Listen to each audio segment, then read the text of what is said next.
Founder of Something or Other Publishing, Wade Franson is the host of Created in the Image of God, a series that examines the role of religion in society, from messianic returns to the emotive responses transmitted through our culture. Wade fearlessly addresses reality claims from all directions, objectively exploring their compatibility with Holy Scripture. Joining him is Daniel Sanderson, CEO of Planksip, an international philosophy and cultural media outlet, helping emerging thought leaders with personal branding by co-creating organic content. Tonight's episode: religious perspectives on the commercialization of healthcare. Drew, welcome to the studio. How are you doing this evening? Good. Thanks a lot for having me, Daniel. I'm doing well. Yeah. I'm not sure how that intro went for everybody, and I think they may have got a glimpse at our smiling faces, us talking just very, very briefly about where you're from and where you're visiting. And do you want to give a little synopsis about the Canada-U.S. Dilemma that you're in right now? Right now, where I'm in with my in-laws across Lake Erie from Buffalo, where they live year-round. They have a summer place here on the shores of Lake Erie, which is very nice. And you're right; it's very Right. much a Buffalo connection between where we are now and Buffalo, New York. A lot of Do you have a people with lot of summer family place. that spans that Canada-U.S. border? Well, nobody's originally from Canada in the family. It's just that my wife's grandfather bought this place years and years ago, and so a place where she came and spent every summer. So we're here now in the summer, but Oh, yeah, that it makes a was, lot of sense. That makes a lot of sense. So tell us. Um, I know we had you on the show once before, and this was more of a larger panel. So the exciting thing about tonight's episode is that um, we can get into more of a relaxed setting to get to know you, right? And in the spirit of conversations, that's what we're gonna do. We're just gonna take it easy, and I want you to maybe explain for me and explain for the audience, um, who is Drew. I mean, people just one look at you, they'll see you're a doctor, right? You're a medical doctor, so I'm giving that away. You can tell that by the title, okay? But who's Drew? What do you do, and where did you come from? I go into your life story a little bit. I want to hear about it. I spent 40 years from graduating medical school in 1980. Oops, sorry. From graduating medical school in 1980 till 2020, working as a full-time emergency medicine physician. And that was overlapped with a 50-year career as a chronic disease patient with an autoimmune disease. So at the end of that period of time, I felt like I had some pretty good insight into the pluses and minuses of U.S. healthcare from both the patient and the physician perspective. So that inspired me to write a book, which was published just yesterday, on my insights that I gained from those experiences. Wow, that's really fascinating. That that you can actually embody the full patient and physician perspective. And I've thought about that myself. I've thought that a doctor who's in their prime or a nursing professional we may try to empathize what it's like to go through an experience as a patient, but you know, I mean, you're in the prime of your life. There's nothing really wrong. Maybe you've never really had chronic pains or even the psychological part of it, right? I would Oh, say sure. would be important, right? So, I mean, one thing, would you say that this gave you a heightened sense of empathy for the patients?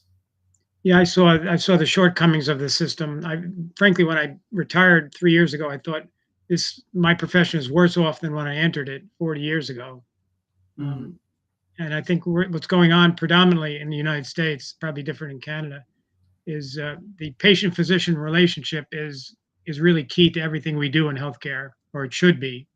But now, and all the powers, all the forces in U.S. healthcare that have any influence on what is going on is trying to convert that patient-physician relationship into a consumer-provider relationship. And mm, I've been on both sides of that relationship, and I'm insulted and frightened by the fact that I don't want to be viewed as either a consumer or as a provider. They're basically it's gotten so bad that they're saying the quiet parts out loud without any hesitation. I read an interview of a woman who was CEO of a $1.5 billion healthcare company. And she was being interviewed in this medical business journal. And they asked her, what's one conviction in US healthcare that needs to be questioned?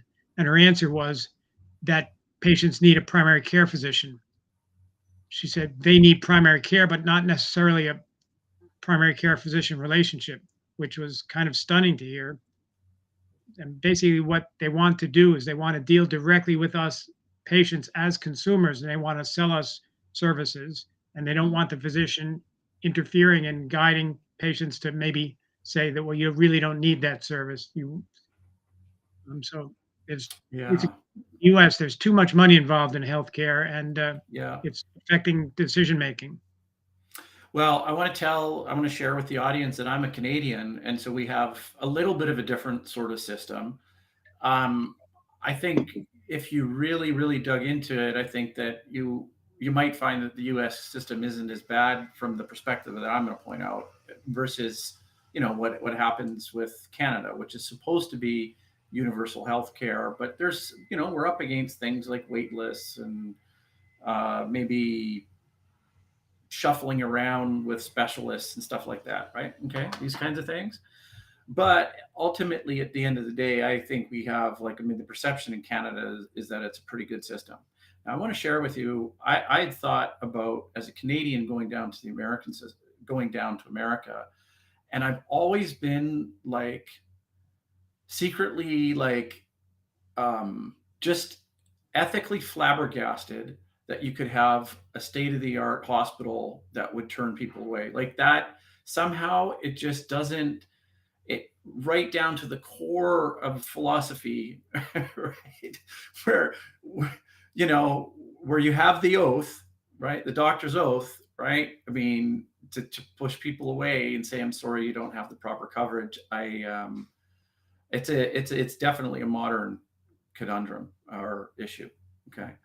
Um, how do you see that broad one? Because it seems like your book is describing you were able to push through that, but this was the line that you've had enough.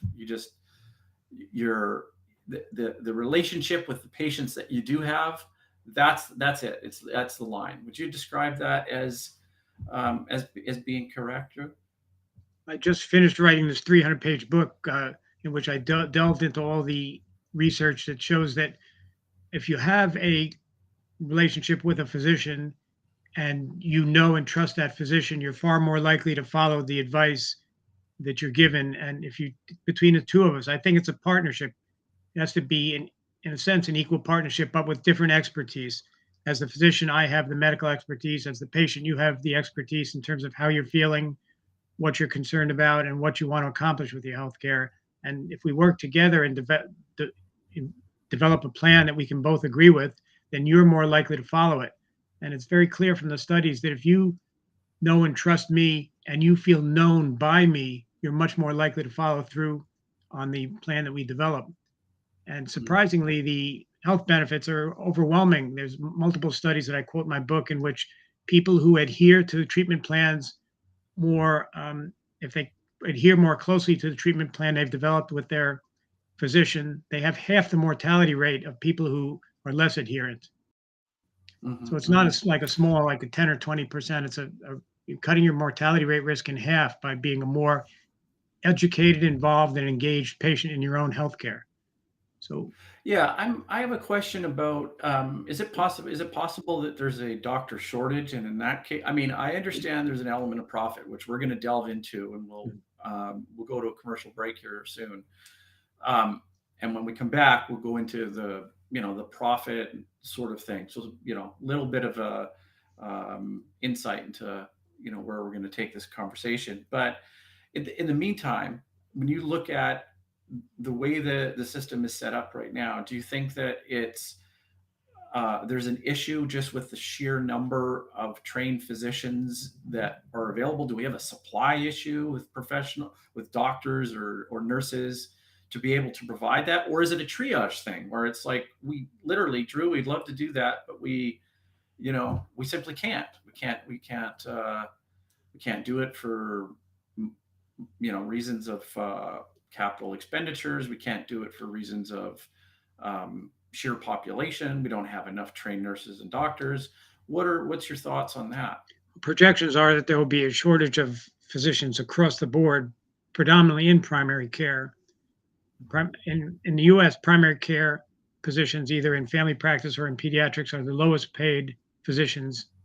And so there's not much incentive for medical students when they're finishing their education to go into a primary care profession but now, very different. When I graduated in 1980, I think it was $35,000 in debt.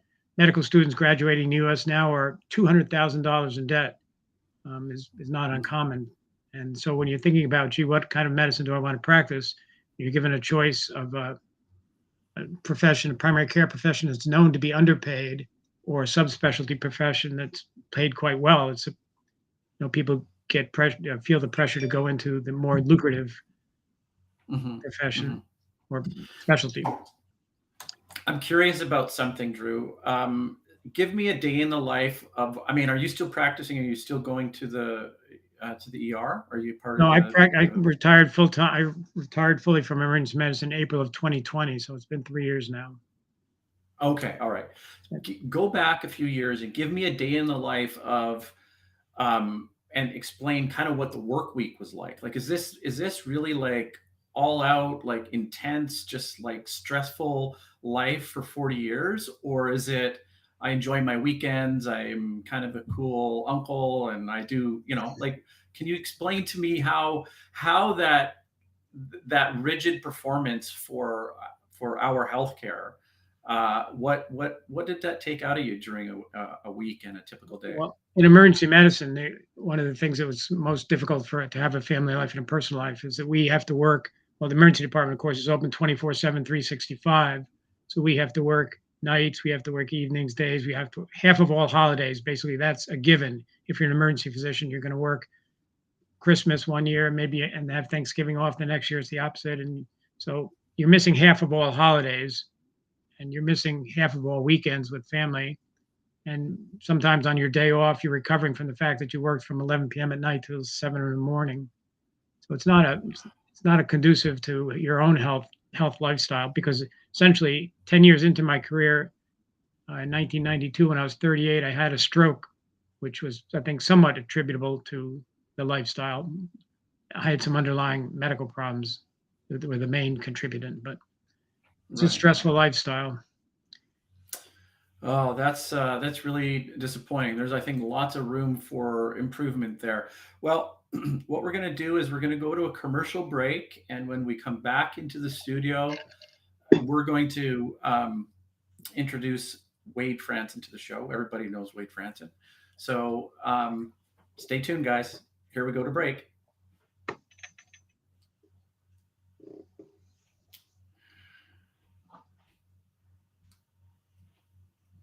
Wade's a little bit on the delay today.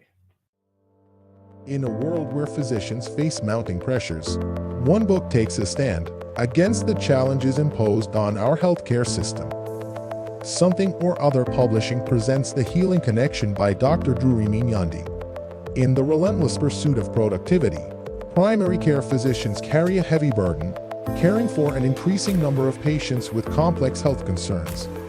But as the patient encounters expand, the precious doctor-patient relationship is threatened and minimized below standards, leaving both physicians and patients with feelings of frustration and anxiety. Dr. Remignanti's powerful narrative addresses this pressing issue in American healthcare. The Healing Connection delves into the heart of the matter, exploring how a strong patient-physician relationship can triumph over the commoditization of healthcare delivery. Amidst the complexities of modern healthcare, Dr. Remignanti firmly believes that a solid and trustworthy doctor-patient relationship holds the key to superior and more cost-effective outcomes. Join Dr. Remignanti as he shines a light on the path to better healthcare, where compassion, understanding, and genuine care lead the way. Are you ready to be part of this transformative movement? Discover the power of connection, empathy, and trust. Get your copy of The Healing Connection by Dr. Drew Remignanti today.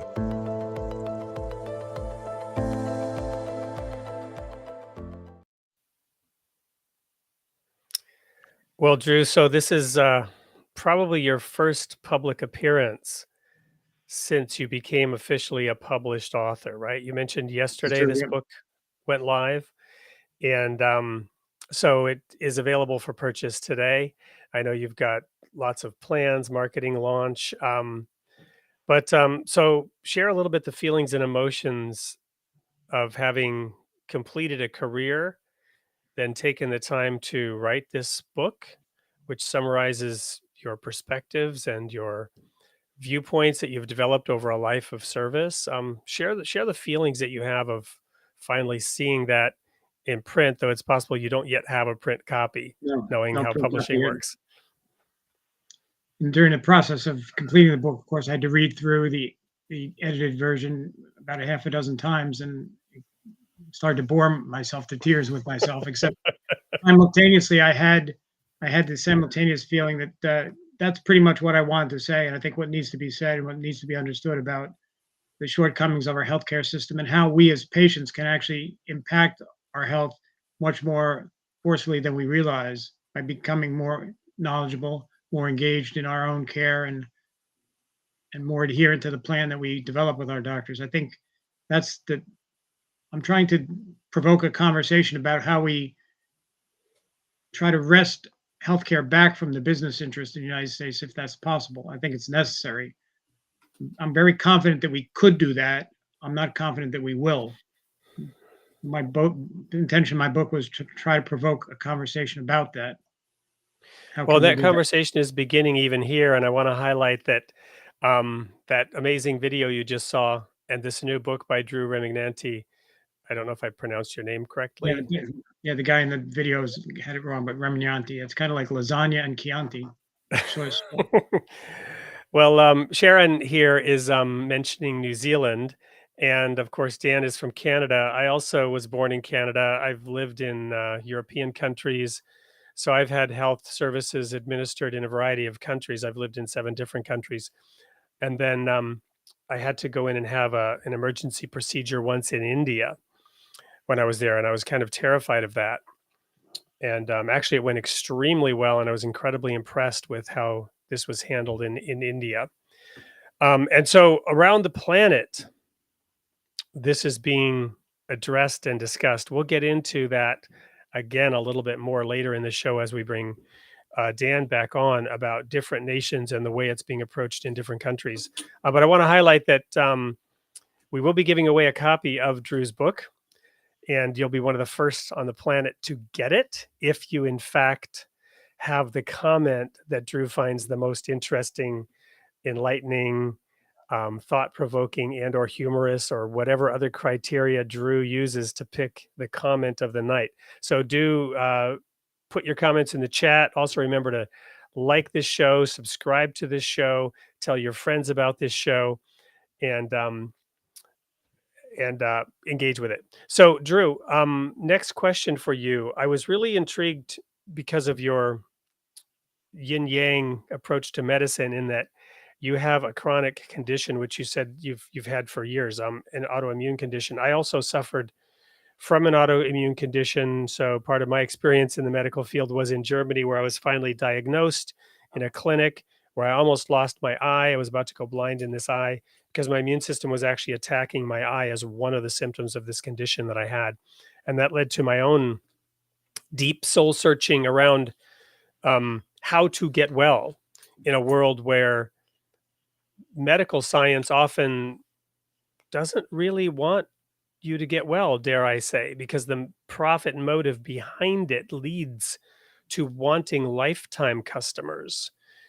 So the treating of symptoms is often a focus of research and development, more so than the cure, because if there was a cure, it would be hard to extort the money that that cure is theoretically worth versus treating somebody for their entire life on the symptoms. That was one of the conclusions that I came to through my own journey. What are some things that well tell the audience a little bit about that yin yang experience, because in your medical practice weren't you dealing with the most acute of acute situations, right? Emergency situations where immediate intervention was often needed versus your own condition where it was a chronic condition. So maybe you can explain a little bit of the difference between acute and chronic for our audience and then dive into that question a little bit. Yeah, I think because I ended up with a chronic autoimmune disease starting at age 19, and at that I had a diagnosis of ulcerative colitis, and at that point there were no specific medicines for it, and it was actually, even the cause of it is uncertain. What they didn't even know at that time that it was an autoimmune disease. So when I decided to go into medicine anyway, people have asked me, did you go into medicine because you developed an experience with illness? A better answer is I went into medicine as a career despite my illness because I had some interest in it. I didn't want that to hold me back. But I went into emergency medicine because I did not want to have to deal with patients who had chronic disease and tell them, look, we can't do much for you with that. At the state of the art of medicine at this point can't help you. We can't cure that disease. All we can do is try to control it. So that was one of the things that drove me into emergency medicine, because we still see people with chronic problems, but we see a greater percentage of people who have acute problems that we can deal with. One of the things we like to see injuries that we can do something about. One of my favorite conditions to treat is a dislocated shoulder. People come in and they're in terrible pain because have you ever dislocated your shoulder? You put them into a little bit more pain and then you solve it for them. And the pain goes when you put the joint back in place, and the pain goes away immediately. And what a satisfying thing it is for the patient and you both. So my wife is a doctor of physical therapy, and so I'm quite familiar with that sort of field as well. But your comment about wanting to treat, sustain illness in order to profit, there's no physician I've met in the course of my career. I've been treated by a couple of dozen physicians and have met thousands myself and worked with them. I've never met a single physician who I didn't think that priority number one was getting it right for the patient in front of them. We all have our shortcomings on certain days if we're feeling irritable or impatient or distracted. But on the physician, you need to be in front of a physician. Best thing for all of us is to have a primary care physician who we can trust has that commitment to getting things right on our behalf, and then we work together. But that's why I referenced research and development, right? And that's why I referenced the system, not the individuals in that system, right? The structures, the corporate entities and their boardrooms that have fiduciary responsibility to their shareholders to maximize shareholder value. That's exactly right, because we're at an interesting stage in healthcare because people are willing to say the quiet parts out loud now.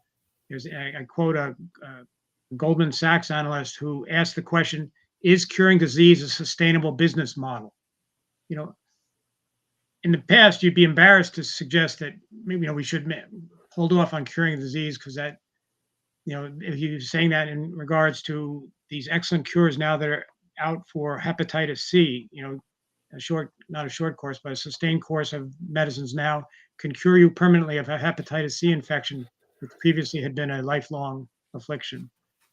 But as the analysts pointed out, the more effective you get at curing hepatitis C, there's less of a pool of people out there with hepatitis C to go on to infect other people. So now they're questioning, gee, is that a sustainable business plan? Well, of course it's not a sustainable business plan because you want to get rid of the infection permanently. But people are no longer embarrassed to ask that question out loud. And in contrast, let me segue one step deeper into that and let you answer this. I know Fuad here is, oops, that's not the comment I wanted. Fuad here is referring to my comment being from a conspiracy mentality, but I'm going to invite you to answer that, given the topic of the show, which is religious perspectives on the commercialization of healthcare. Well, if there was a conspiracy in medicine to keep people as patients, nobody let me know over the course of 40 years. As I said, I interacted with so many physicians, and there was ones who I sometimes had to prod to do the right thing for a patient, but inevitably, people, as individual physicians, we make the decision we think is best for that patient in front of us, and we want relief of pain and suffering. We want cures. And not everybody in the healthcare system does, but the people you deal with day to day certainly do. And the people like who can talk about, gee, maybe we shouldn't be curing hepatitis C. Those are people who are able to keep the suffering of patients at a very long arm's distance away. I really think, referring to the religious component, I really think if people, I think any human being who could directly witness the suffering of another human being would want to take away that suffering.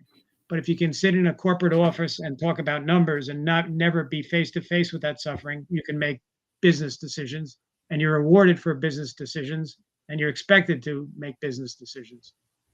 So you devote, is it a chapter in your book to this topic, or is it a theme throughout your book? How do you handle this topic within your book of commercialization of medicine? Well, it's a theme throughout, although there's one or two chapters that are predominantly on it. So are you a conspiracy theorist? Again, I'm Not addressing at all. Fuad's comment here. No. Well, that's why I love the fact that they're saying these things out loud now, because that kind of blows up the idea. If there's a conspiracy, you would say, "Shh, don't say that out loud." But they're saying things like that out loud. Here's Right, another. but the point is, do you have a conspiracy mentality because you see this? That's what really the comment is saying. Oh, I see. No, I mean, if I had to be hospitalized, I'm perfectly happy to be hospitalized in the U.S. I've been hospitalized 15 times in the United States, just once in Spain. It's only once outside the country. An overnight Okay. hospitalization in Barcelona on my honeymoon, but of all things. So we shouldn't be shut down and shut up for talking about this topic because we're conspiracy theorists, because we believe that a profit motive, in fact, has already crept into medicine. Yeah, it's been co-opted. Healthcare in the U.S. has been co-opted by business interests, and we need to try to seize it back. How we get that done is the challenge. Yep. Okay, great. So the next question I want to dive into a little bit deeper is the religious aspect. You are a Baha'i, correct? So I'm a former fundamentalist minister, as people watching this show know. And when I was a minister, we actually performed the biblical practice of anointing and invoking divine assistance and asking God to heal. And this is something that I did as a minister, and I'm not ashamed that I did it. And I actually believe that we saw instances where God answered those prayers. But as a Baha'i, which I am also now, full disclosure, we believe that God is continuing a process of educating humankind so that what was true in the Garden of Eden, later true under Noah, later true, which I believe there was a Noah, and I believe that there was a situation as described in the Bible. I'm not going to get into all the ins and outs, but I believe that there was a Noah, and I think most Baha'is would agree that there was a Noah, and that there was an Abraham, there was a Moses, there was a Jesus, that under these various dispensations, teachings were being brought to humankind that in the Baha'i writings are literally defined as the medicine that is needed for that day spiritually, right? So I'll invite you now to continue that thread and add to that that discussion. It was interesting because I, working in emergency medicine, I really did not spend much time exploring these issues. But when I finished my career, one of the passages in the Baha'i writings say that we should follow our physician's advice. A competent physician's advice should be followed, implying that it's obligatory. And my initial reaction to hearing that sounds like very dangerous advice to me, because knowing how fallible we can be. So I explored the idea of why would we be told that? And if you look at the studies I'm referring to that show that people who become engaged in their healthcare, decide on a plan in conjunction with their physician, follow that plan, they are healthier and they live longer. They're basically. And then the other thing, I have a whole bunch of studies on the positive effects on our own health from volunteering, and having social contacts. People with the interconnectedness and the interaction between human beings, we've evolved as beings in order to benefit from that, not just the receiving of it, but the giving it. In fact, some studies will show you that the giving of support is more health inducing than the receiving of support. And I think that one comment I make in my book is that if you look at all those studies closely, you could conclude that the greatest pieces that Jesus Christ's admonition to us to love our neighbors as ourselves was probably the greatest piece of pre-scientific health advice ever given. It's not sufficient to do that, but it's set you on the right path with your health to express that compassion with your fellow human beings and stay connected and interactive. And of course, the U.S. healthcare system is not set up to give physicians the time to try to accomplish that with our patients. But we can, despite my concern about the trajectory of U.S. healthcare, on the positive side, any one of us can decide, okay, I heard Drew and Wade talking on the show. I think I'm going to start my next visit with my doctor. I'm going to go in, I'm going to say, I've decided I needed to be much more knowledgeable about and much more engaged with my own healthcare. And the next thing you're going to have to do is help your physician up off the floor back into their chair, because they're going to pass out when they hear that from you. We are, as patients, unfortunately, in the U.S., fairly passive in regards to our healthcare.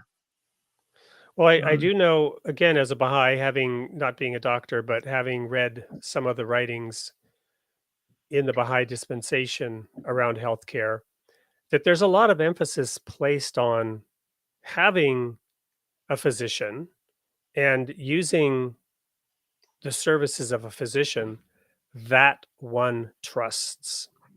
And I remember while there was a debate going on inside to a small degree, but also more extent outside the Baha'i community about the recent pandemic, that it was, I went back and looked at the writings, and very specifically that, the person known in the Baha'i community as the guardian, Shoghi Effendi, wrote that one should follow the advice of a physician that one personally trusts, not that somebody else might trust, right? In other words, the physician that you trust may or may not be the physician that I trust, right? And I'm advised to follow the advice of a competent physician that I trust, right? Any thoughts or comments on that in terms of this physician relationship? How does one go about choosing a physician, and how does one arrive at consulting a physician that one trusts? How is that trust developed or built? It has to be built over time, and that's the key problem. There's time. The profit motive in healthcare wants to minimize the amount of time that physicians spend with patients, because it doesn't take a business genius to say the more people you can get through the system, the more charges you can generate, the more money you make. So it's become, they would be just as happy to see it a conveyor belt, bing, bing, bing. And they don't care about me spending time with the patient. In fact, as part of my annual evaluation, every single year as an emergency physician, I was always told by my department director, "Gee, Drew, you're not being productive enough. You don't produce anything in healthcare. You treat suffering individuals. But in other words, I'm not generating enough fees for the hospital." So thank you. Let's put a pin in that, and we're gonna go to a commercial. Speaking of the profit motive, we have sponsors. We've got to go to a commercial break here, but when we come back, we're gonna dig into that issue of productivity. Stay tuned. We're talking with Drew Remignanti, recently retired emergency medical physician, who's got a new book out called I should Healing know Connection. the title of your book, The Healing Connection. A partnership We'll be for right health. back. Stay tuned.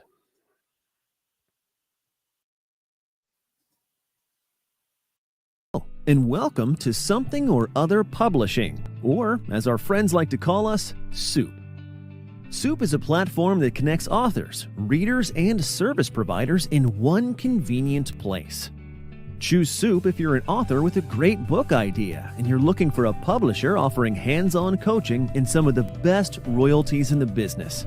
Or if you're a reader who enjoys engaging with celebrated and emerging authors. We already have over 3,000 of them, and more are joining every day. You can even win free books by voting on their book ideas. Or maybe you're a service provider and you're looking to engage with over 3,000 authors. We're here to help. So whether you're an author, a reader, or a service provider, you're in the right place at Soup. Contact us at help@soupllc.com to learn more.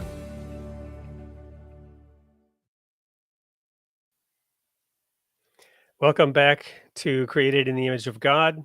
I'm your host, Wade Franson, and we're here with Drew Remignanti, author of a book just published yesterday called The Healing Connection. Right before we went to commercial break, Drew brought up the topic of productivity.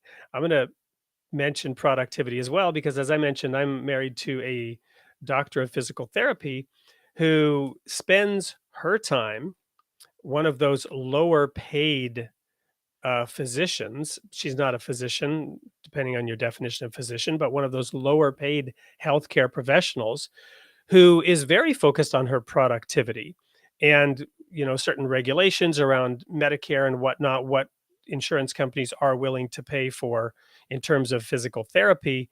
She's increasingly encouraged to spend less time with her patients, to get them on equipment and machinery. Not that there's anything wrong with that, especially if, she's there and she's asking them to do exercises when they come in to see her, but so that she could potentially see two patients at one time, while some of their time is spent on a piece of equipment. And she is then working with the other patient to increase her productivity. Why? Because of the issue of money.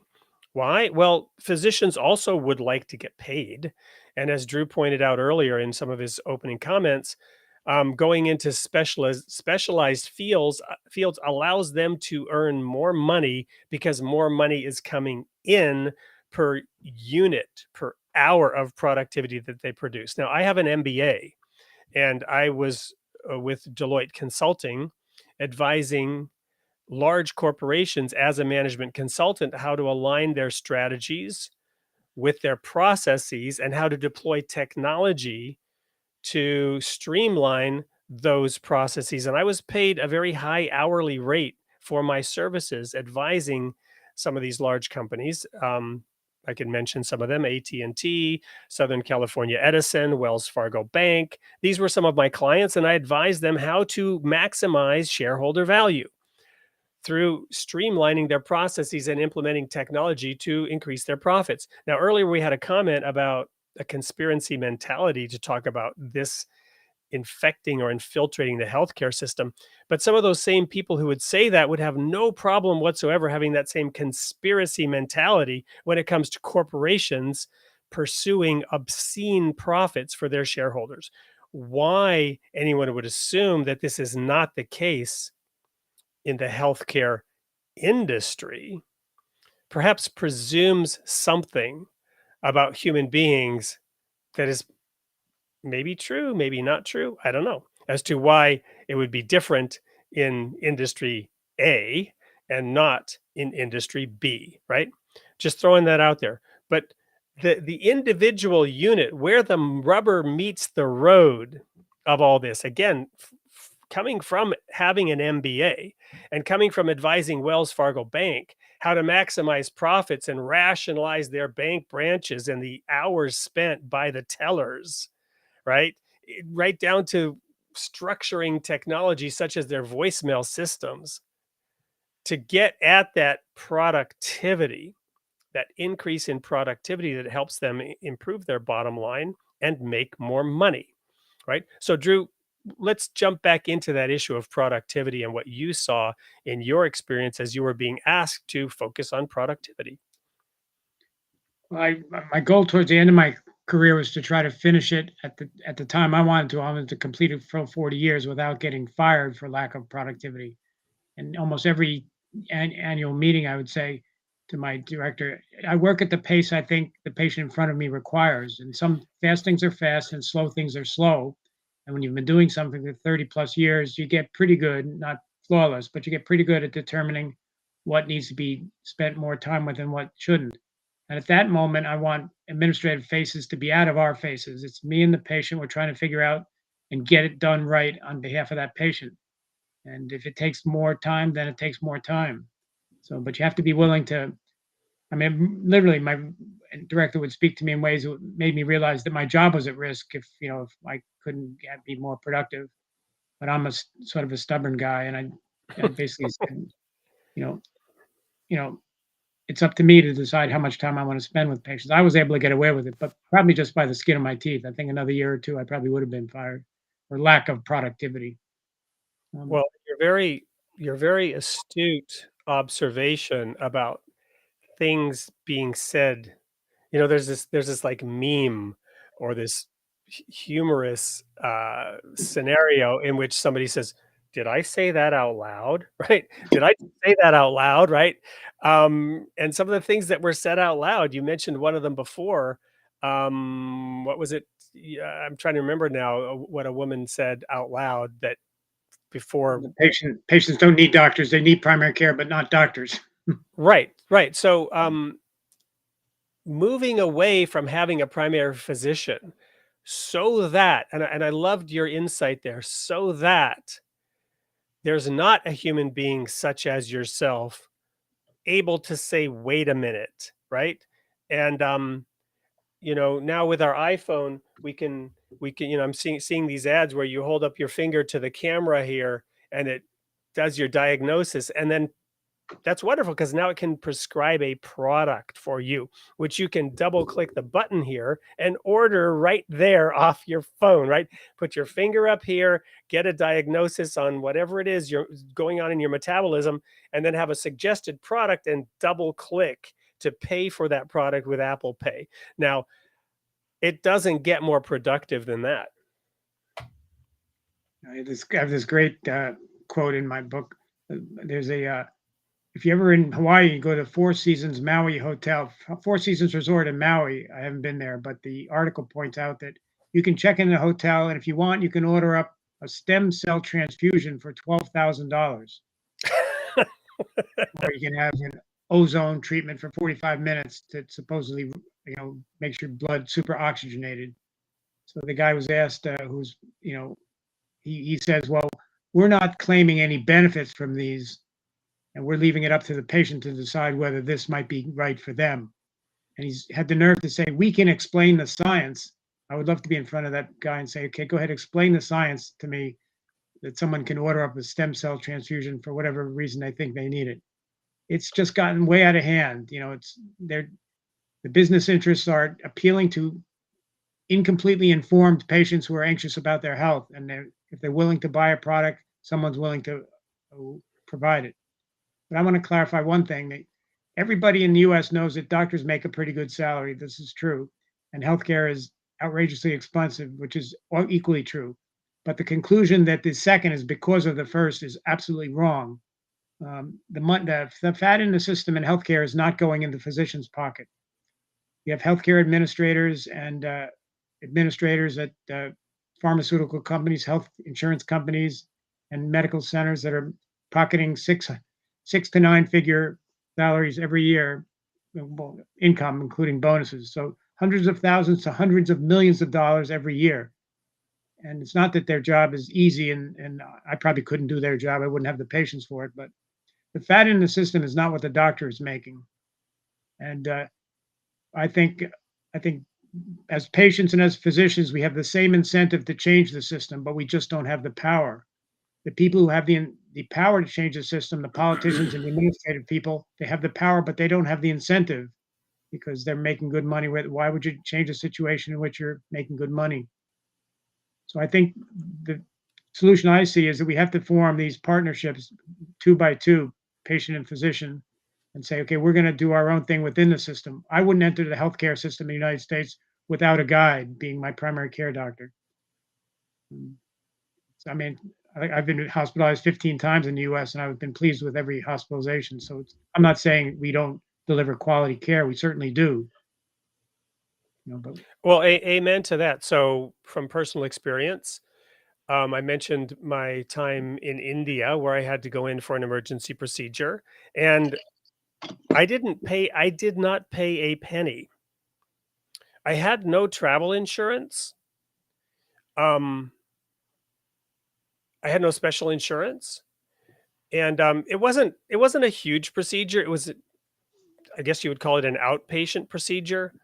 Um, but I had like some kind of infection abscess on my elbow that had grown increasingly large, and it was getting to the point where I couldn't really bend my arm because of this massive big knot here that was infected with fluid inside, and they took me in and they did whatever they needed to do to get that fluid out and take care of that and clean that up. Um, and my trip wasn't even really interrupted other than going to the hospital, having it taken care of, and getting out of the hospital, and I didn't pay a thing. Um, I've also I'm also very grateful for the time I spent in the German clinic where they saved my eye. They saved my eye with cortisone injections into the eye cavity underneath the eyeball in the flesh underneath, and if they had not done so, the pressure was building on the optic nerve. They also diagnosed the underlying chronic condition. So I also have had wonderful experiences within the healthcare system, right? And yet, globally, we are struggling with finding solution to the exorbitant high costs that you mentioned, and the fact that hospitals are in fact turning people away with no insurance because some of the procedures are so expensive. And I'm gonna touch here on an unpopular topic, and that is the economic reality, right? All these people that are involved that are driving the costs up, the primary care physicians, the specialists, at the end of everything, somebody is putting money in their pocket, right? Because we all need to live and eat in an economy where we have inflation. Things are very expensive in America, much more expensive than they are in India, for example, in terms of currency dollars. My point being, there are necessary life-saving procedures, there are elective procedures, there are cosmetic procedures.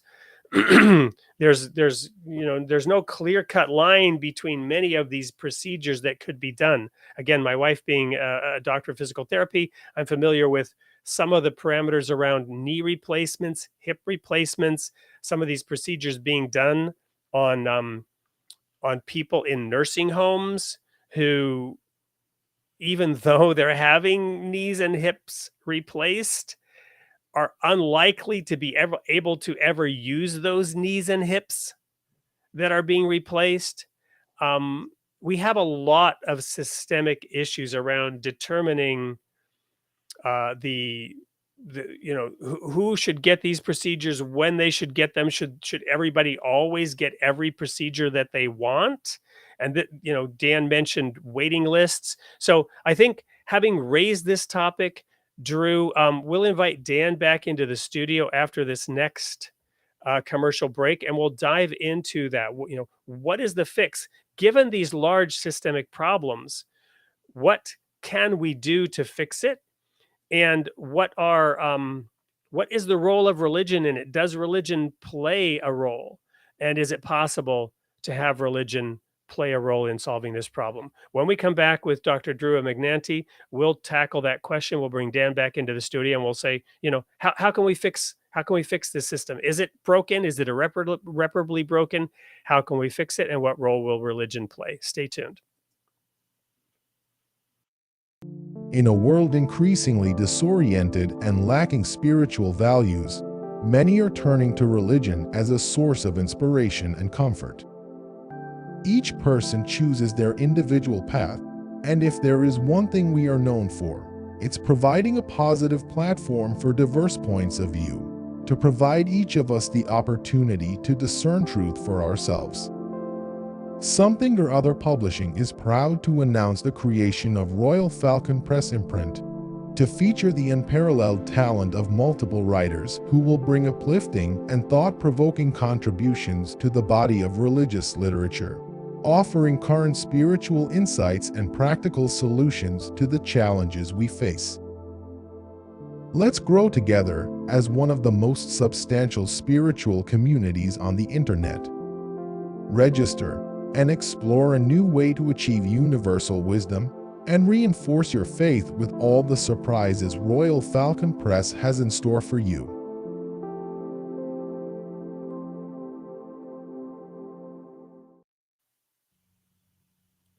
Welcome back to Created in the Image of God, the Role of Religion in Society. We're talking to retired emergency medical physician, Dr. Drew Remignanti, who is also now an author, whose book, The Healing Connection, came out just yesterday, which you can get on Amazon or from the publisher. And of course, you can also get a free copy by posting a comment in the chat that Drew picks as his comment of the evening. Right before the break, we asked the difficult question, given the commercialization of healthcare, given the rising and now exorbitant costs of delivering medicine in the Western world, what is the solution? How can we fix it? And does religion play a role in that solution? Drew, first opportunity to answer that very It's imposing question. certainly very difficult questions. Well, certainly ethics is key, and we're all taught medical ethics in medical school, making the right decision on the patient's behalf, making sure your decision is not influenced by your own needs and your own desires, and that's driven into us throughout 4 years of medical school. I think people with a religious commitment maybe find that an easier task to keep in the forefront of their mind throughout their career, but not necessarily. So I don't think you have to have a religion-based ethics, but you need to have an ethics that says the most important thing now when I'm in front of this person is this person, and everything else that comes to my mind, gee, how does this benefit me? That has to be kept way in the back of your mind. And I think most physicians pull that off. As I said earlier, I haven't met a single physician that I thought, gee, that guy has his priorities, or that woman has her priorities out of whack. They have their own needs and desires in front of the patient's needs. So we're pretty good at it, but then you put us in a system in which the people on the business end, I've never been, I haven't had an MBA, and so I don't know what business ethics courses teach you, but there's so much money involved in healthcare. It's hard not to bend your ethics to, boost the bottom line. One of the other things I quote in the book is there was a merger that took place between Aetna and CVS, and at the time it was under consideration. The guy who was the CEO of Aetna at that time, he stood to make $500 million, $500 million if the deal got closed. I mean, that's how much money is in healthcare and healthcare mergers. The merger did take place, I found out, to the tune of $69 billion when CVS and Aetna merged. I don't know if the CEO got his $500 million payday, but $500 million for a business decision. I mean, I'm not jealous of the guy. I'm an adherent of Bob Marley, who's a meme that I found on the internet that was attributed to Bob Marley, who said that money is just numbers, and numbers never end. And if you need money to make your search for happiness will never end. So I'm sure the CEO who closed that deal, I could have never done it. I wouldn't have had the patience and the know-how to close a $69 billion business deal. But that just gives you an idea of how much money is involved. And so how do you amounts. How do you maintain your ethics in the face of that? Is the question. And I think physicians in general do a very good job. There's this lack of trust between patients and physicians now that I think we need to rebuild. And that's a lot of what my book is about. How do you rebuild that trust? You have to have that person who you trust has your welfare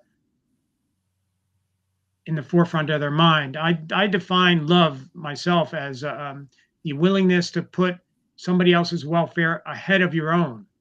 We do that every day in healthcare, not just physicians. Everyone who works in healthcare, every day you're at work, you're constantly putting somebody else's welfare in front of your own. What do I need to do for that patient now? Gee, I'd really rather go to lunch. I really need to go to the bathroom so I don't lose control.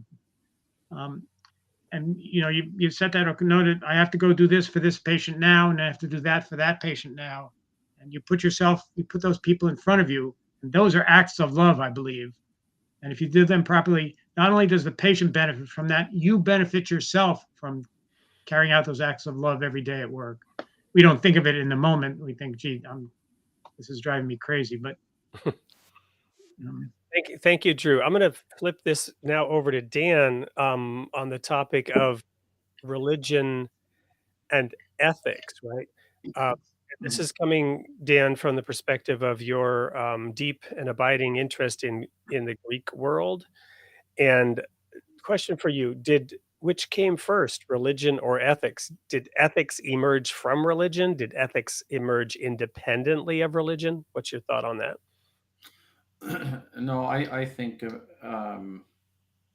well, I think it was a combination of the two. That may sound like a way out of it, but they co-evolve, I think, right? And so, but I mean, I think this is why the Bible has a beginning point with it, and I think it's 6,000 years ago.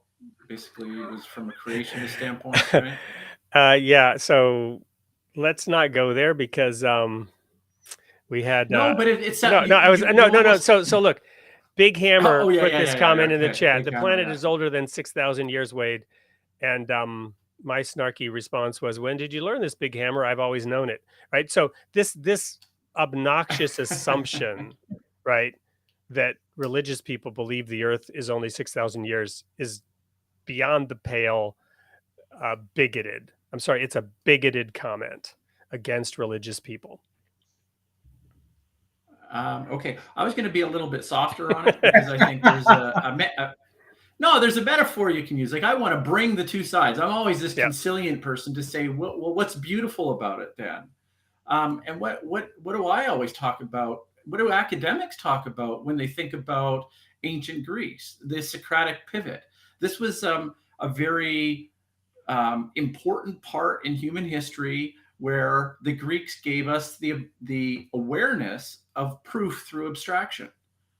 Plato's forms are footnoted in almost everything that we do philosophically, right? Okay, so you would be silly not to understand that if religion is really pointing to the word is what captured, prior to putting on a papyrus, it's putting it in the songs and the marches of the bards, like Homer, okay, the blind poet. And then you start to transfer this information across and through generations. Wow, that emergence of that is something that we only recorded at a fixed point in time. Maybe the Phoenicians, maybe a little bit before that, but whatever, or Lascaux in the caves. But at some point, we've moved to this no turning back, where this is it's within human civilization, and it civilizes. So I remember, Wade, I don't know how many episodes ago it was. It was we were trying to define what makes a religion, and your definition is actually resonating with me. What is the civilizing force? And so what I just described was the civilizing force, right, of the word. Well, and let me interject here on that point. Religion has the ability to instill a strong, burning desire in the heart of man to adhere to a standard, right? An ethical standard in that sense, right? So what is the equivalent that can drive that strong, burning desire for ethics? Right? Because clearly, I love the term ethics, and you can't, in America in particular, but globally in the modern era, you can't instill a particular religious ethos or a religious ethics, because we are a nation which has freedom of religion, right? So you can't impose, you certainly couldn't coerce anyone to adopt a religious position in order to, and if you could, it wouldn't instill it in their heart anyway, right? So we need ethics for sure. We need an ethical standard to be enforced. But how does one instill that ethical standard in the heart and mind of the person versus just the fear of a punishment and a judgment being called up in front of an ethics board? Fuad talked earlier about, let me go ahead and share his quote here, about surgeons whose every other patient died being called up in front of a board, right? That fear of being caught or exposed or you follow me? That's not the same as instilling in the heart. Well, you bring up a really important point when I'll bring to and kind of like move it on to Drew here, but he described the idea of love, like little micro doses of love, and I think that is something that develops in a philosophical standpoint. Like the true meaning of friendship is exactly that. And I wanted to point out to Drew that I think here's my proposal there, Drew, is that you described something that was quite enlightening for me. And that was simply that the doctors generally agree on client care and looking out for the client, right? And I don't know if it's the Hippocratic Oath or whatever, but I like that. From the ground, you've had a whole career that you can say that. Now, with exceptions, there's a few that, but for the most part, and for the majority of all doctors, actually a resounding majority, right? You haven't met doctors that are intentionally antagonistic or want to sabotage that. So imagine that the hospitals were run by the doctors. That would be quite interesting. And what would that hospital look like, do you figure? Well, I think you can make a strong argument for the fact that physicians make better healthcare administrators than non-physicians, because we've had that face-to-face interaction with patients, and we can, I think, at times rise above that. At that decision point, do I make a business decision or do I make a healthcare decision? Where I think it's easier for us to make healthcare decisions. But in my book, I also have some great videos by this a physician who does a comical version, Dr. Glaucom Flecken, he calls himself. It's Will Flannery. He's an ophthalmologist, but he does a comic take. You should do an internet search on the future of medicine on YouTube. Basically, you throw enough money in front of some people, you can get them to compromise their ethics. And I don't think as physicians we're immune to that. If you say to, I'm probably none of us are. If you say to somebody, if you guys had said to me, "Hey, Drew, you can be on the show tonight for free, or we'll give you $500 to be on the show," I'd say, okay, well, for people who are listening, I wasn't offering money, but if I'd say, okay, what's involved with the $500 option? Do I have to stay on longer? No, it's the same period of time, but you have to agree with everything we say. Right. Then I would say, okay, guys, I'm out.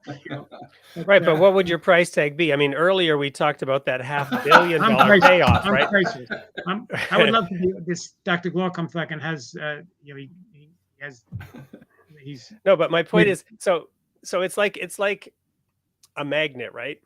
And that, or let's imagine a stream of water coming from a faucet. Have you ever moved your hand close to the stream of water coming out of the faucet and watch the water bend towards your hand? Have you seen that? You try it. It's a fun little science experiment, right?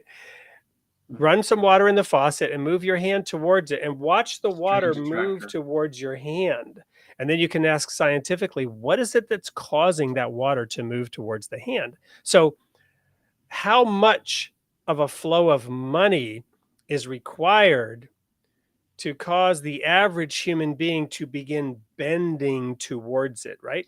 And there's an interesting story in the Bible about Balaam the prophet, who was invited to curse Israel in exchange for a big treasure. And Balaam really wanted that treasure. And he worked and worked and tried to figure out, how can I get close enough to the line, still obey God, but somehow get my hands on that treasure. There are many, many stories and movies about this topic. One of my favorite movies is called A Perfect Plan. Go watch it sometime, with Billy Bob Thornton. It's horrifying because you can imagine yourself possibly making the choices that these guys make at the beginning of the movie.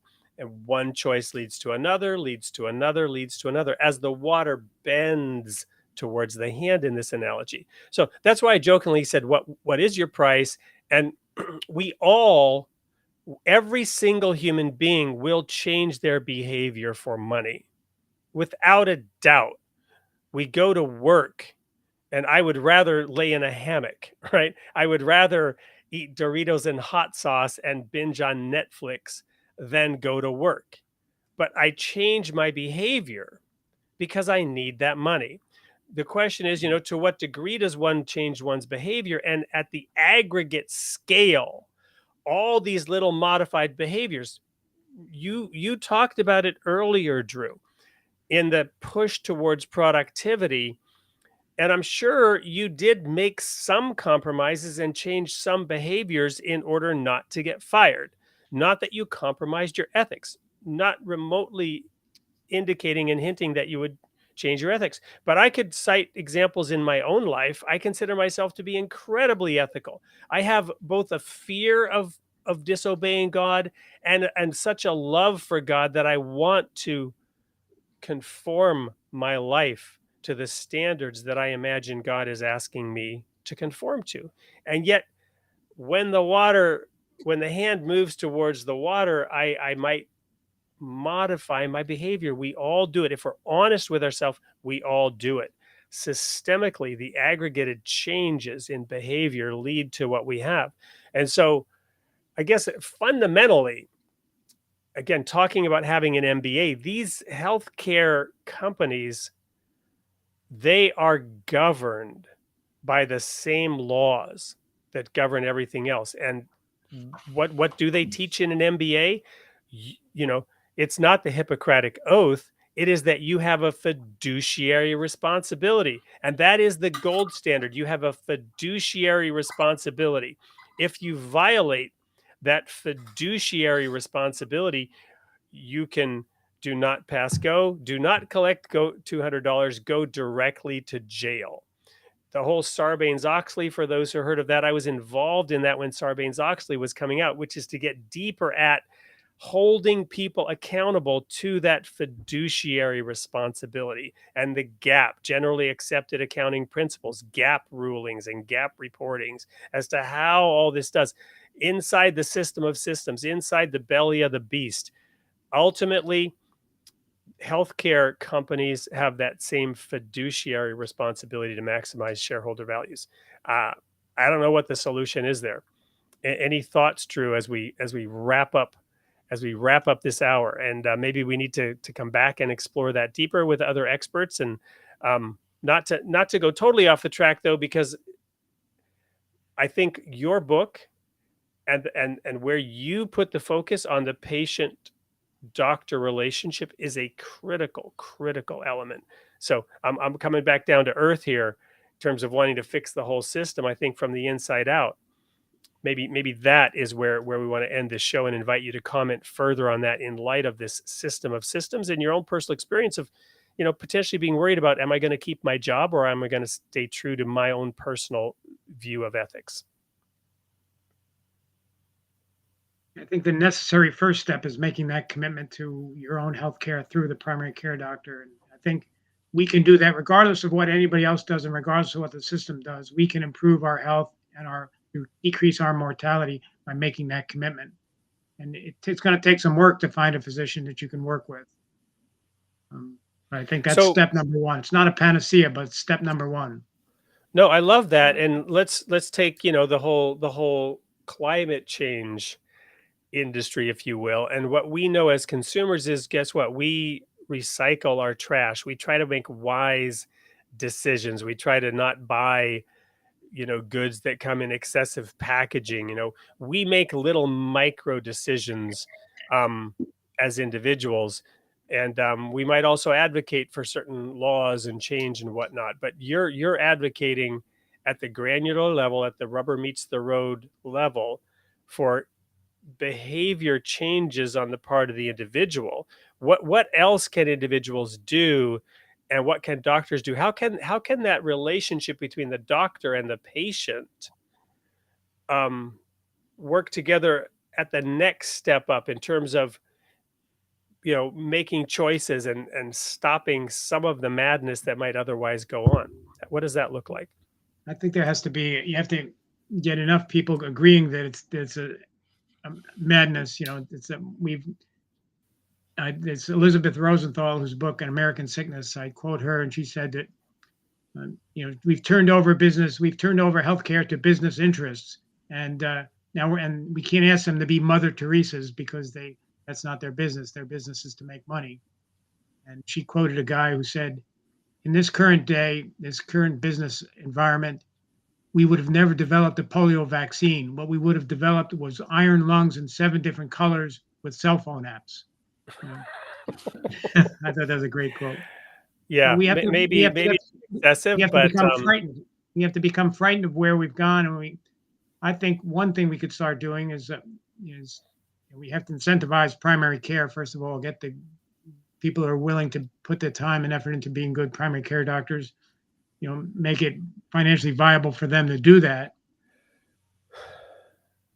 And we probably have to pursue a legal, fantasizing here, a legal remedy by which, when a healthcare company is making medical decisions that a doctor should be making, which is, no, you can't have that medicine, no, you can't have that X-ray, then they should be sued for medical malpractice, because then, in essence, they're practicing medicine without a medical license. So if they have a bad outcome on the basis of that decision, then they should be taken to court and be at risk for 6, 7, 8, 10-figure penalties for making a healthcare decision without the training to do so. Yeah. Well, thank you, Drew. You want to get aggressive? I'm going to now go to our last commercial break. We've got one more sponsor we want to highlight, the makers of Ocean 2.0. And when we come back, we're going to look at some of these comments and pick the one that you like the best. So if you want to make sure you're looking through the chat while we go into commercial break. And here's your last chance, audience. Thank you for all the great comments we've had. We love the engagement we've been seeing tonight. You've still got a few moments to make that comment that might get you a copy of Drew's book, The Healing Connection. Stay tuned.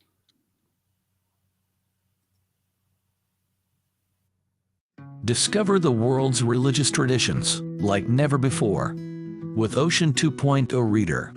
Our custom ebook reader is designed for exploration and study with an immersive audio integrated reading experience and powerful research tools available on all platforms including web, Windows, macOS, Linux, Android, and iOS. Experience the benefits of immersive reading by combining ear and eye with improved comprehension and vocabulary acquisition. Our interfaith library features books from various religions, so you can have access to a wealth of knowledge. Try Ocean 2.0 Reader today and elevate your reading experience. We'll go ahead and leave the QR code up there for a little bit in case anyone wants to put their phone right up there and have the phone look at that QR code and download that app right now. In the meantime, Drew, have you had a chance to look at any of the comments? Are there any that you want to showcase or see again? How do I find those comments? All I can see is our private chat, and all I can see is you, me, and Dan commenting back and forth before the show began. So on the extreme right of your screen, you should see a series of icons. At least that's where they are on my screen. And at the bottom, there's a little chat icon with a bubble. I can also bring some of them on to the screen as well. If you, I don't see that bubble. If you can display them in that private chat window. I can't do that, but I can show them in the main window. Right, sure. So here's, for example, one of the final comments from Fuad, and I've been showing some of them as we've been going through the show. I don't know if you've seen them pop up in the main screen.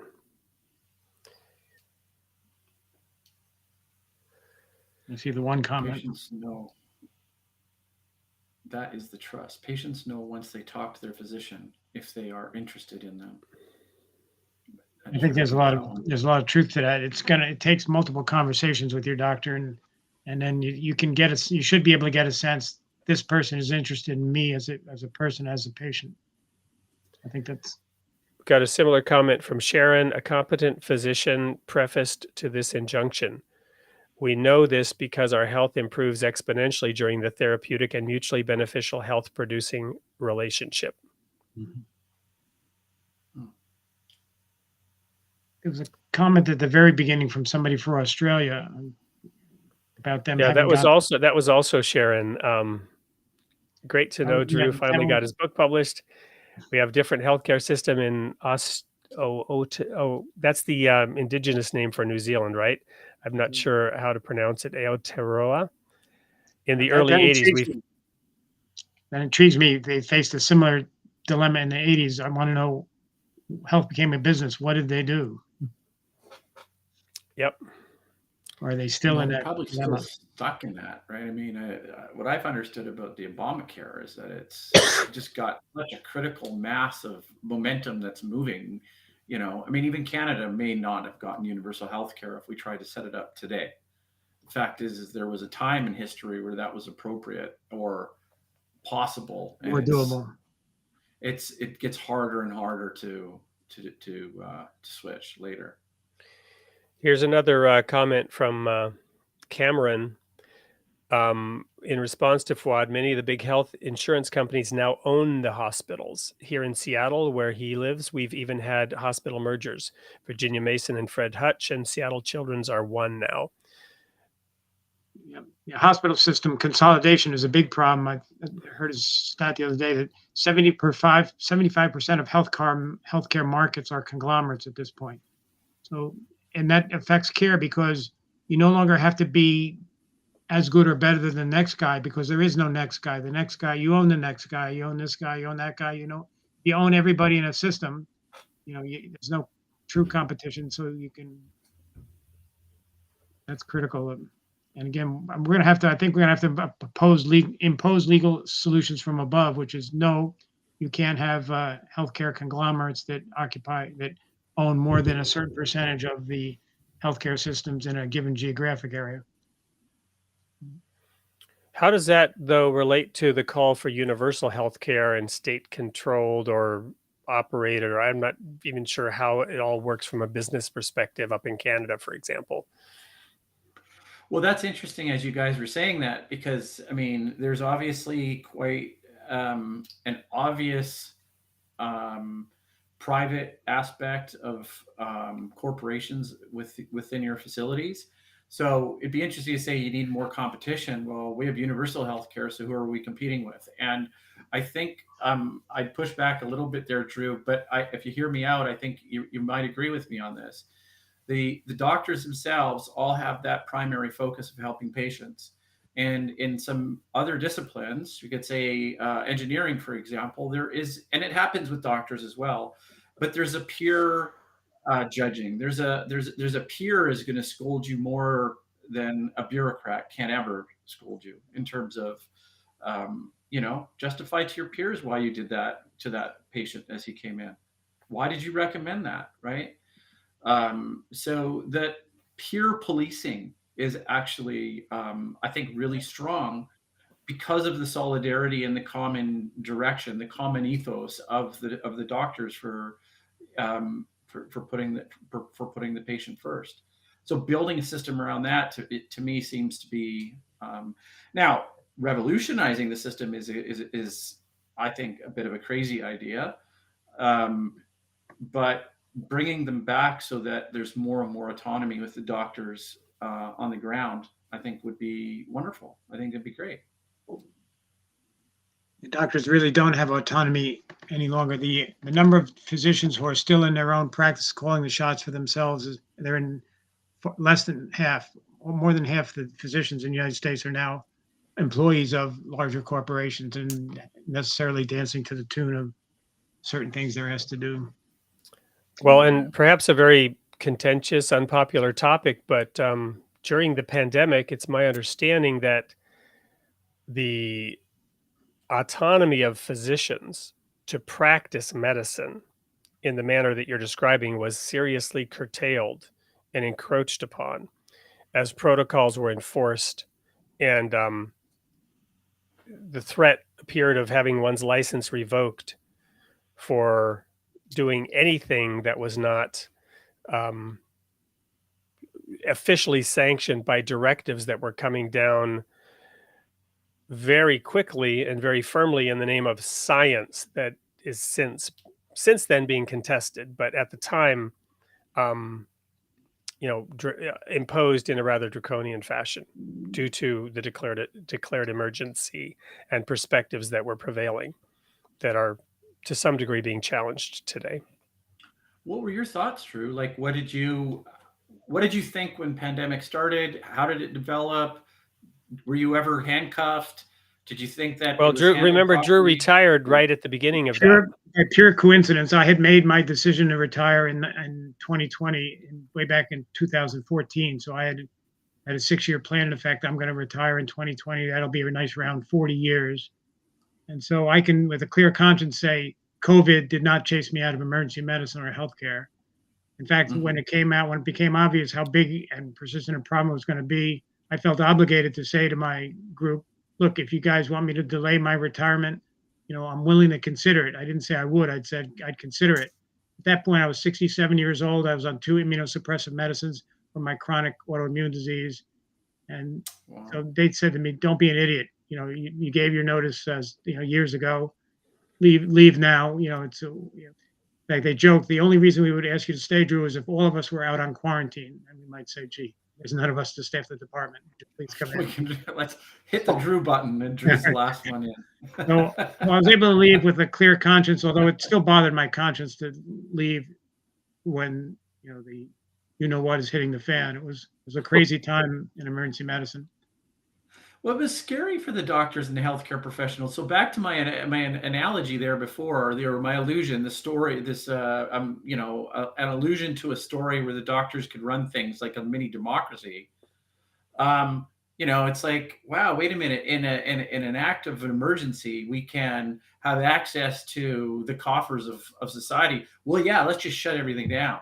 I mean, what was the right thing to do? I mean, the bureaucrats didn't do it right. So what was the right thing to do, Drew? The thing that I think the mistake was made. It was interesting for me because I kept getting these emails and reading things saying, well, this new coronavirus, it's a novel coronavirus, and the word novel, coronavirus didn't appear without the word novel in front of it. We had seen coronavirus infections before with SARS. That preceded the SARS-1, basically, and MERS, Middle Eastern Respiratory Syndrome. Now, those were coronaviruses like COVID, but they made you so seriously ill so quickly that they burned out quickly because everybody said, "Wow, that guy's sick. Let's stay away from him." COVID was very much more surreptitious because, as we ultimately learned, you could have the infection and not be symptomatic. You could transmit it before you even knew you were ill. So we were learning things on the fly. At that time, I thought, well, gee, this is just going to burn out like MERS and SARS, the first SARS did. Well, I said that to my wife. I wasn't particularly worried, and she knew I didn't know what I was talking about. So, as it turned out, I didn't know what I was talking about. But so I didn't share that. I didn't share that opinion with anybody outside my household because I knew I didn't have a basis on which to say anything. And it was craziness, but we lived through the craziness. I worked through the craziness around HIV when it first came out, and nobody quite understood what was going on, and people didn't even want to touch patients with HIV, which was obviously absurd because you need to have pretty intimate contact to pick up HIV virus. But we didn't know. So with COVID, we were learning as we were going. The best analogy somebody came up with as we were building the plane as we were flying it. I mean, that's a pretty accurate description. We're flying by the seat of our pants. And in emergency medicine, as an example, when somebody comes in and their oxygen level is low, you consider intubating them, putting them on a ventilator when their oxygen level is dangerously low. And in COVID, people were having oxygen levels half normal, and they were fine with it. They were tolerating it quite well, which if you told anybody as a physician, you're going to start seeing patients who come in whose oxygenation saturation is 50% when it should be 90+%, and they're going to be they're not going to be unhappy about it. And so that was that. And then the guidelines we were getting, the first guideline we got was intubate these people quickly because they're going to deteriorate. And certainly enough, they did deteriorate. But then as we gained more experience, it turned out, no, don't intubate these people quickly. Let them tolerate that low oxygen level for as long as they can, and try to keep them off a ventilator if you can. At that point, I left the scene, so I can't really comment because I no longer, I retired on time in April of 2020. What was the motive behind that decision? Like, was that an empirical Well, decision, or was it a in emergency medicine, you have to, in order to be board certified emergency physician, you have to pass a day-long, 300-question, $1,000 exam every 10 years. And so I did that in 84, 94. I had my stroke in 92, and 2 years later in 94, I took and passed this exam again. And then in 04 and 14, so in 14, I finally passed it for the fourth time. I thought, well, gee, the next time I'm due for it is in 2024. I'm going to be 71 years old. I'm probably going to be a hazard to my patients. So I decided, I got better pick a retirement date. So back in 14, I picked 2020 solely because it made a nice round 40 years from my medical school graduation in 1980. And then I picked April because that was my birth month. And so I set that as my goal, and ended up retiring on time despite COVID, only because my colleague said, yeah, go ahead, Drew. You paid your dues. You're at risk because you're 67. You have you're on a couple of immunosuppressive medicines. You shouldn't be in this environment, which was good advice. So I left. And then look at you now. You've written a book, and so you set that goal, and you've got those 40 years of experience as a medical room doctor, an emergency room doctor, that you've put into that book. So that's quite an accomplishment, and I hope many people check out the book. The annoying part of it was I had a 50-year career as an autoimmune disease patient, but that doesn't have a retirement option. Oh, yes, you get the There's no retirement option there. Well, you get the free. So they say that doctors can be considered like gods because they can, but you didn't. You somehow you didn't get the full. You always had one foot on the ground, did you? Always bound by that human plagues. Yeah. Well, I've put in an email address here, info@soupllc.com. You want to send your comments to that email address. You can also request a copy of the book there. We'll get you out a link to buy it. I think the pre-order deal is still available on the site. We'll extend it to anyone who reaches out to us through this show. That's the absolute best deal you can ever get on Drew's book. Comes with a free ebook, which has, Drew, you want to share what's in those links? It's got 280 references, about 250 plus of them are hypertext links. So if you're an old-fashioned guy like me and you like to read with a physical book in your hands, you definitely want an e-reader alongside for the ebook. It'll come on the Kindle app. You can get the Kindle app on every electronic device nowadays. And so when you're reading something I say and you say, gee, is Drew telling me a straight story there? You just click on the ebook and you get taken to the primary source. So for those people who want to see the primary sources, it's a great reference.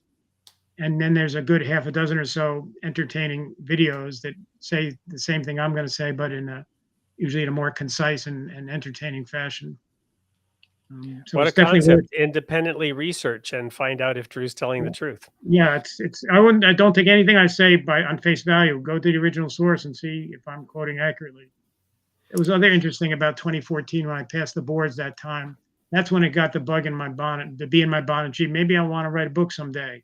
So at that point, I started, every time I got an email or a medical article came across my attention, and I thought it might be useful to include in a book, I emailed it to myself And then when it showed up, I said, oh, yeah, that's one of those references. And then I flagged it. So a couple of years ago, when I finally sat down to write the book, I had 6,000 flagged emails that I had to pour through. Wow. Wonderful. great way to do Painstaking it. research. Yeah, Awesome. it was a lot of research, a lot of references, and my editor, Beth Rule, who works with Soup, did a great job keeping me on the straight and narrow. And it's funny, I sent my first draft to Soup, to Beth, to look at. I had a little bit over 200 references. She sent it back to me. It had 240 references, because she's like me. She wants to see primary sources. So she said, well, you really should provide the reader with a primary source for that thing too, Drew. And so then with the back and forth between Beth and I, we're up to 280 plus references. Wow. Wonderful. And the ebook is invaluable for the ability to go to those primary sources. Yep. Well, it sounds like just a treasure trove. So, Drew, we're going to, unless you've picked out a quote, we're going to go ahead and wrap this up. We'll have to go to the YouTube site and look at the comments. They should all be available through the link. And over the next few days, we can reach out to one of those people. Some of them are regular guests here. We know who they are. So anyone else still has the opportunity to email info@soupllc.com with a pithy comment, an intelligent comment, a humorous comment, an insightful comment, and you may yet get a free copy of Drew's new book, The Healing Connection. Thank you so much for showing up here on the show tonight, Drew, all the way from Canada, our neighbors up north. Dan, thank you.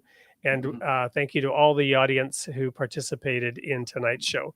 We look forward to seeing you next week, where we will have author Eileen Maddox, who is going to be looking at the 5 timelines of Daniel's prophecies, a very deep and insightful look at those prophetic utterances from thousands of years ago. You don't want to miss it on Created in the Image of God, the Role of Religion in Society. Good night, everyone.